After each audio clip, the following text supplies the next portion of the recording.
Part 1.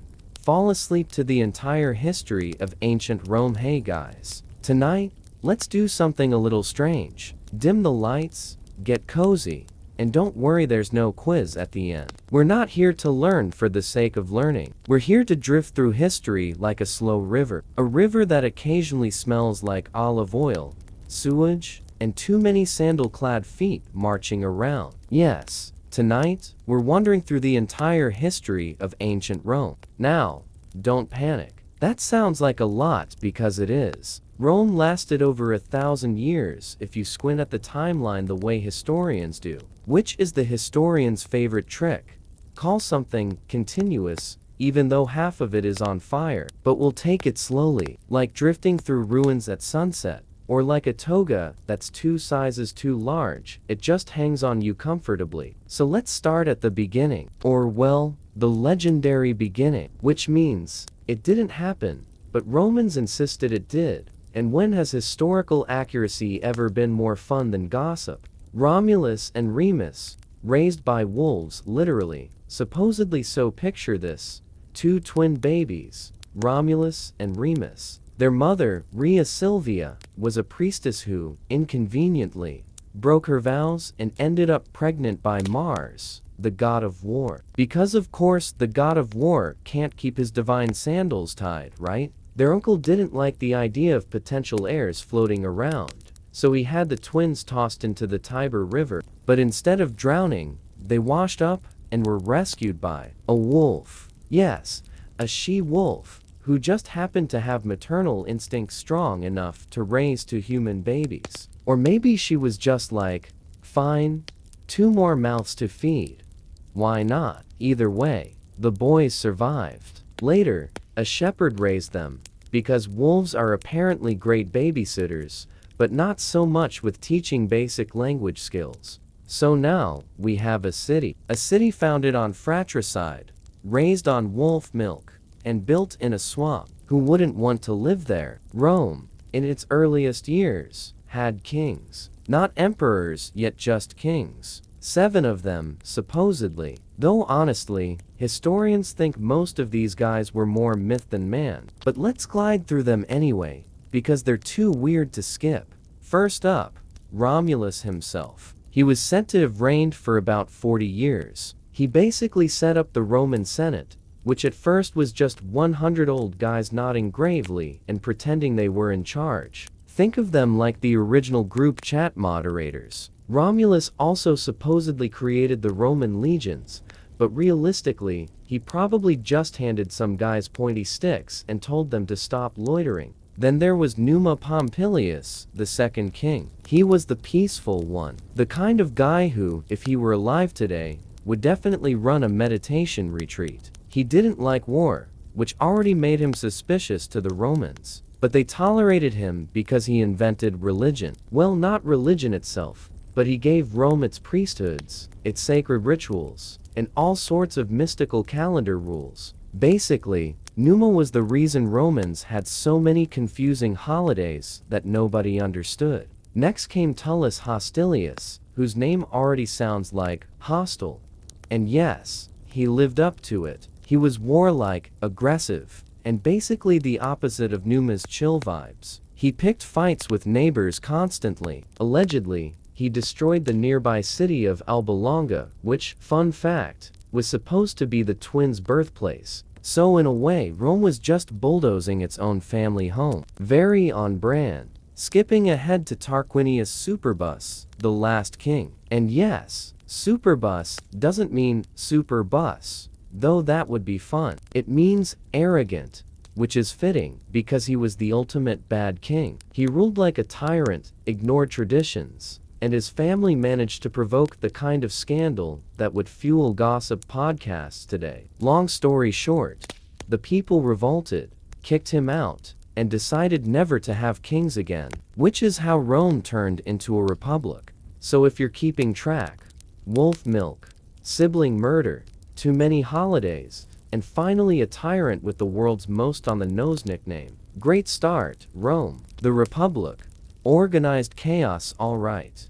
So now Rome is a republic, which, in Roman terms, meant no kings, but still plenty of powerful men who acted like kings anyway. They had consuls, 2 of them, so no single guy could hog power. Of course, this just meant 2 men argued constantly instead of 1 man ruling badly. Checks and balances, but also a lot of shouting. Rome also had the Senate, which by now had expanded into a larger group of cranky aristocrats. Their main job was to say no to things while wearing very itchy togas. Beneath them, there were the assemblies, where normal Roman citizens technically had a vote, but their votes were weighted so heavily toward the rich that it was basically like trying to drown out billionaires on Twitter. But here's the thing, the Republic worked. Sort of. Rome expanded. It fought wars. It ate up neighboring towns like snacks. And over time,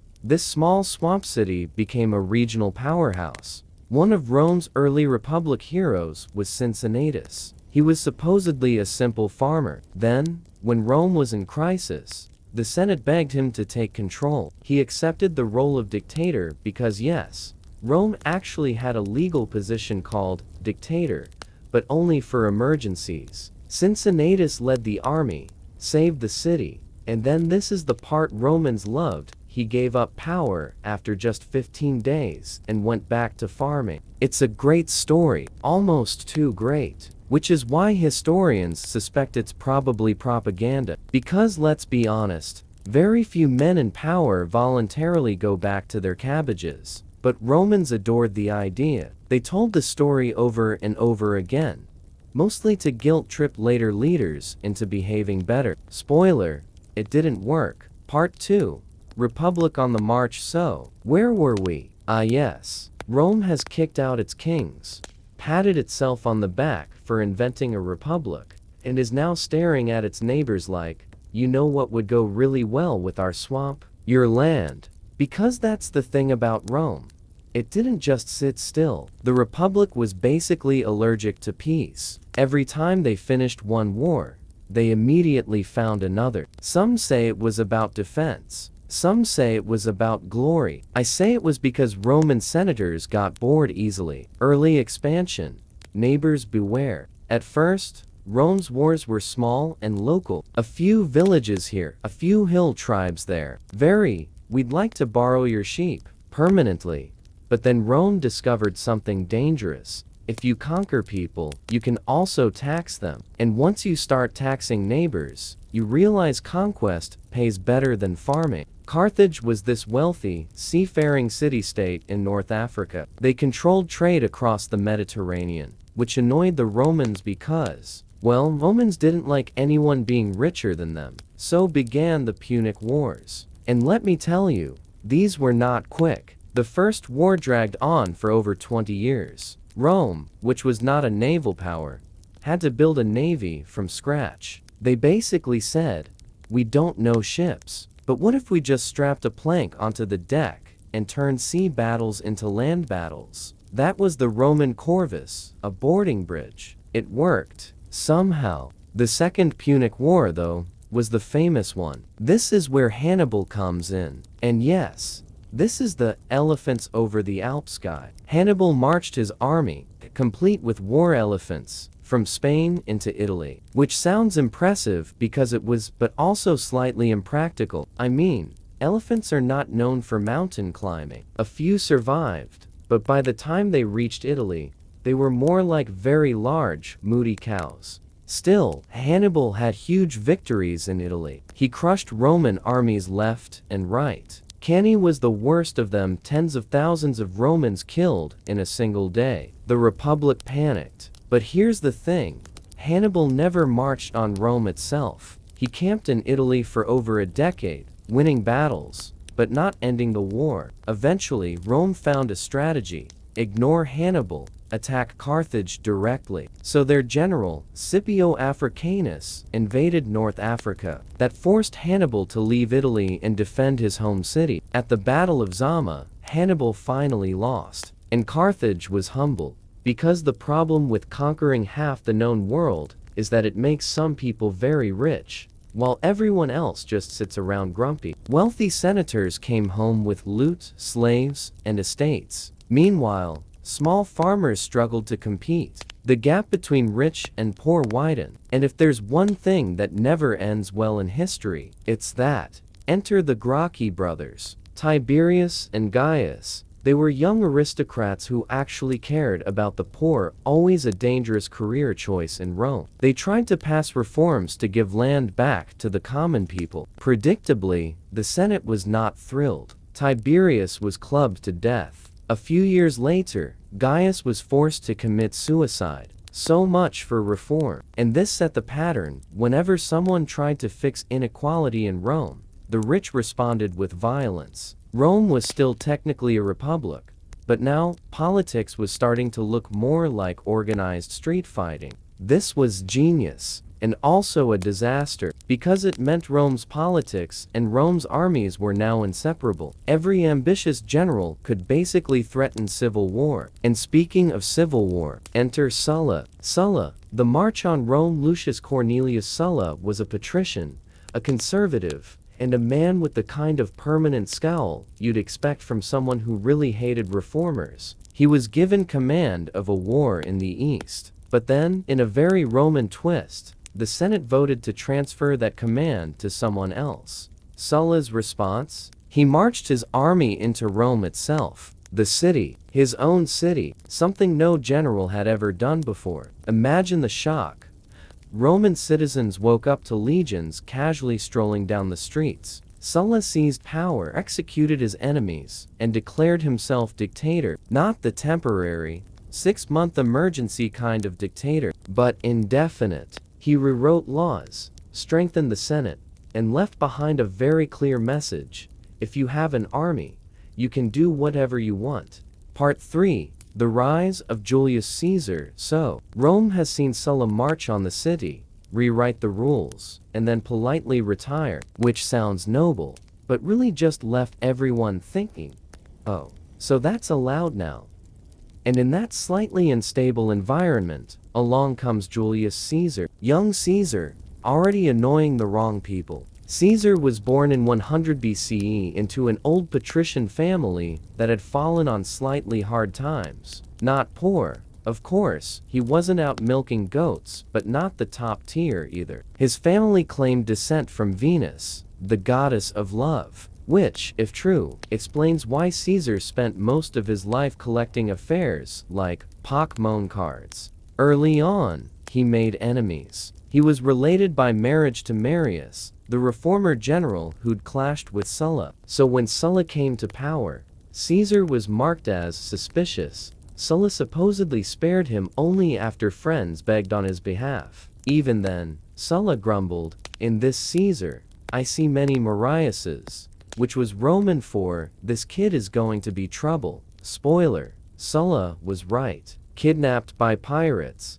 One of the more famous stories from Caesar's youth is his little adventure with pirates. Sailing across the Mediterranean, he was captured by Cilician pirates because yes, piracy was thriving. They demanded a ransom. Caesar, with the arrogance that would later serve him well, told them their ransom wasn't high enough. He literally suggested they ask for more money, because he was worth it. He then spent his captivity ordering the pirates around like their boss, joking he'd have them all crucified one day. The pirates laughed. Caesar was released once the ransom was paid, and then, he raised a fleet, hunted them down, and crucified them. But in a very Caesar touch, he had their throats cut first to lessen their suffering, which in Rome counted as mercy. So yes, Caesar was charming, terrifying, and just a little theatrical. The triumvirate, Three's Company. Fast forward a bit, and Caesar is rising through the political ranks. He's clever, persuasive,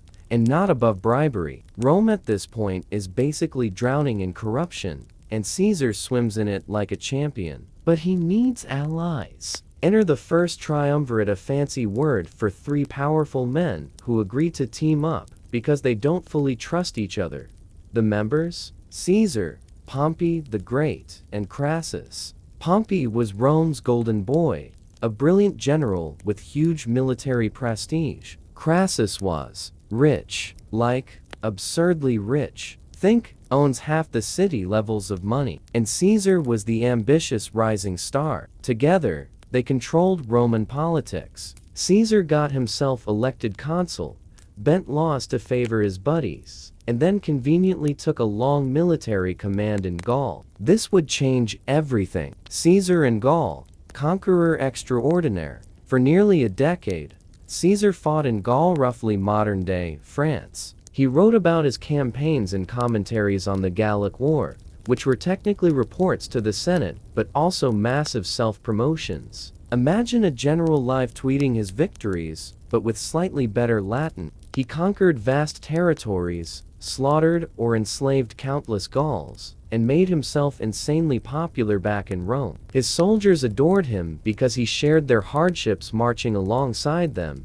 eating their rations, even joking with them. And of course, he made them rich. Nothing bonds men together like shared loot. Meanwhile, back in Rome, his success was making senators nervous, especially Pompey. The old friendship was fraying. Crassus tried to keep the peace, but then he went off to fight the Parthians, got killed in a spectacularly disastrous battle, and that was that. The triumvirate was down to 2, and soon, not even that. Crossing the Rubicon in 49 BC, the Senate, influenced by Pompey, ordered Caesar to disband his army and return to Rome. This was a legal way of saying, come home and face charges for all those questionable laws you passed. Caesar knew the game. If he went home without his army, he was finished. So he made the choice. He led his troops across the Rubicon River, the official boundary of Italy, effectively declaring civil war. According to legend, he said,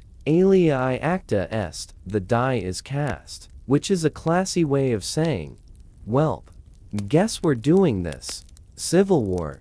Caesar vs. Pompey. What followed was messy. Pompey fled Rome and regrouped in Greece, supported by much of the Senate. Caesar swept through Italy with barely a fight. His reputation was so strong people just opened the gates. The two sides clashed in Greece at the Battle of Pharsalus. Pompey had the numbers, but Caesar had the experience and discipline. Caesar won decisively. Pompey fled to Egypt, hoping for refuge. Instead, he was assassinated by Egyptian officials trying to impress Caesar. When Caesar arrived and was presented with Pompey's head, he reportedly wept, which was either genuine sorrow or very good political theater. Knowing Caesar, probably both. Cleopatra, Rome meets Egypt. While in Egypt, Caesar met Cleopatra, and shocker, they became lovers. Cleopatra was young, ambitious, and knew exactly how to charm powerful men. She famously smuggled herself into Caesar's palace rolled up in a carpet, which, while dramatic, probably wasn't very comfortable. Their affair produced a son, Caesarion. Though back in Rome, this little Egyptian detour made people whisper, because nothing says man of the people like vacationing with the queen in Alexandria. Dictator for life. Returning to Rome, Caesar was unstoppable. He defeated remaining rivals, reorganized government, and took the title Dictator Perpetuo, Dictator for life. He passed reforms, adjusted the calendar, giving us the Julian calendar we still basically use, and planned massive campaigns in the East. But here's the problem. Romans hated kings. They'd sworn never to have one again, and Caesar was looking suspiciously like one. He sat on a golden chair. He let people treat him like royalty, even if he didn't call himself king. Everyone saw where this was going. Et tu, Brute? So the Senate plotted. On the Ides of March, 44 BC, Caesar entered a meeting. A group of senators, more than 60 of them, stabbed him to death. Supposedly 23 wounds. Among them was Brutus, his friend, which gave us the famous line, et tu, Brute. Though, historically, he probably said nothing coherent while being stabbed repeatedly. But drama wins over accuracy. And just like that, Caesar was gone. But Rome was not saved. In fact, things were about to get much messier. Part 4. The Rise of Augustus. So, Julius Caesar is lying on the Senate floor with 23 stab wounds, and the senators are feeling pretty smug. They think they've saved the Republic. They've gotten rid of the would-be king. The dream of old Rome lives on. Except, They forgot one tiny detail. Caesar was absurdly popular with the people, and when you killed a guy who handed out free bread, canceled debts, and staged massive games, you don't exactly win fans. Enter Octavian, the awkward heir. Now, here's where it gets fun. Caesar had named an heir in his will his great-nephew, Gaius Octavius. We'll call him Octavian for now. Later, he'll rebrand as Augustus, because every ambitious Roman eventually upgrades their name like a software patch. Octavian was only 18 at the time, a teenager, pale, sickly, not particularly impressive in person. People underestimated him constantly, which was their first mistake, because Octavian's greatest skill wasn't physical strength, it was patience, manipulation, and looking harmless while plotting your downfall. He accepted Caesar's inheritance, took on his name, and started calling himself Caesar, which immediately gave him clout.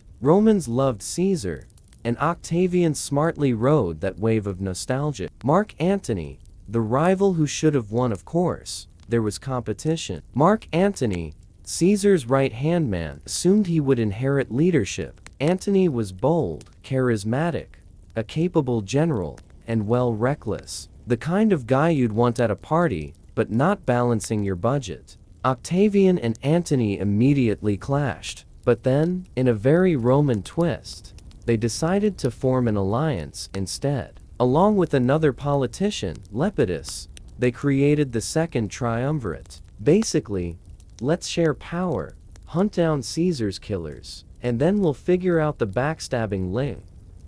Revenge of the Triumvirs. The triumvirate's first order of business was avenging Caesar. They published hit lists of enemies, confiscated property, and had people executed. Cicero, the famous orator, ended up on one of those lists. Antony couldn't stand him. Cicero was hunted down and killed, his hands and head displayed in the forum. So much for free speech. Then came the showdown with Caesar's assassins, Brutus and Cassius. The two had fled east, raising armies. The decisive battle came at Philippi in 42 BC. Octavian and Antony, working together, defeated them. Both Brutus and Cassius committed suicide rather than be captured. The Republic's dreamers were gone. Now, the real rivalry could begin. The world divided.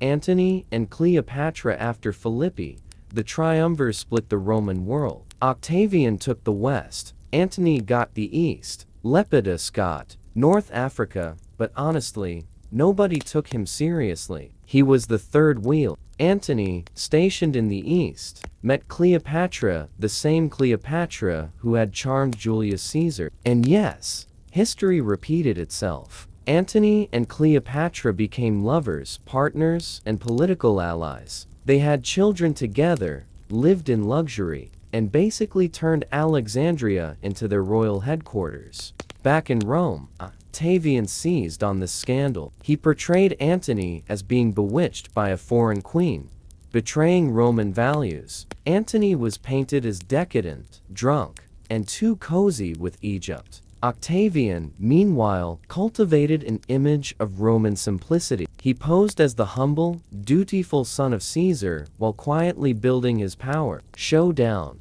Actium. Eventually, tensions boiled over into open conflict. In 31 BC, the two sides met at the naval battle of Actium. Antony and Cleopatra had a massive fleet, but Octavian's admiral Agrippa outmaneuvered them. Cleopatra fled mid-battle, and Antony, in true tragic romantic fashion, followed her. Their fleet collapsed. The following year, Octavian invaded Egypt. Antony and Cleopatra, cornered, both committed suicide. Antony supposedly fell on his sword. Cleopatra, in the more dramatic version, used an asp, though historians think it was probably poison. Either way, the love story ended, and Octavian stood alone. Augustus, the first emperor, but don't call him that. In 27 BC, Octavian officially rebranded. The Senate granted him the title Augustus, meaning the revered one. He avoided calling himself king or dictator. Romans still hated those words, but in reality, he held supreme power. This was the beginning of the Roman Empire. Augustus was careful though. He kept the Senate around, let them pretend they still mattered, and claimed he was simply restoring the Republic. Meanwhile, he controlled the army, the treasury, and the provinces, which is basically everything. The Pax Romana, peace, sort of. Augustus ruled for decades. His reign brought the so-called Pax Romana, Roman peace. Of course, peace mainly meant Rome stopped tearing itself apart in civil wars, while still conquering neighbors. But compared to the chaos before, it was bliss. He reformed laws, built roads, sponsored temples, and turned Rome into a glittering city. He even had poets like Virgil and Horace write flattering verses about him. Nothing says stability like good PR.